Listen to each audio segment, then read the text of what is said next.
नमस्कार दोस्तों, आप देख रहे हैं द हिंद 24 न्यूज। तारकेश्वर थाना क्षेत्र के तेघरी गांव के हलधर परिवार के सबसे पुराने राधा श्याम जियोर मंदिर में 5वां रास उत्सव धूमधाम के साथ मनाया गया।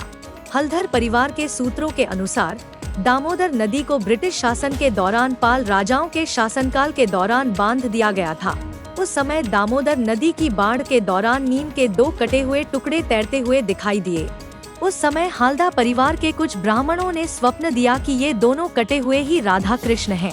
हमारी इन दोनों नीम की लकड़ी की मूर्तियों की स्थापना करें। जिस प्रकार बाढ़ में डूबी हुई 2 लकड़ियों की राधा श्याम की मूर्ति के रूप में पूजा की जाती है और दैनिक सेवा का अनुष्ठान शुरू किया जाता है।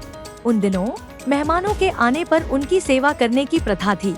यह ज्ञात है कि बर्दवान महाराजा ने हलधर परिवार को हलधर की उपाधि दी और कुछ जमींदारी दी और अब भी इस हलधर परिवार के सदस्य राधा स्वामी की वार्षिक पंचमरास पंचम डोल यात्रा करते हैं।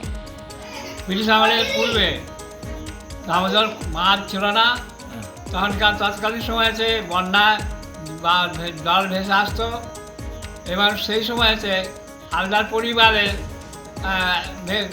সদস্য একটা কাঠ ভেসে 2টি কাঠ ভেসে এসে হালদার পরিবারের সদস্য কোনো ব্যক্তিকে সামলাদেশ হয় যে আমি আমার 2টি কাঠ এই 2টি কাঠকে রাধা শ্যাম মূর্তি তৈরি করে সেবার ব্যবস্থা করো।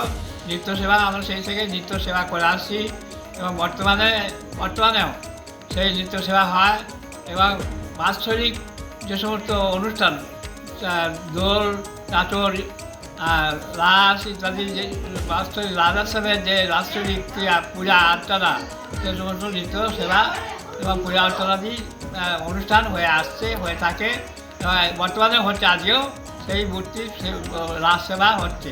আমাদের পঞ্চম রাসটাই কেন হয়, পঞ্চম রাস পঞ্চম দোল, এই ব্যাপারটা কেন থাকে?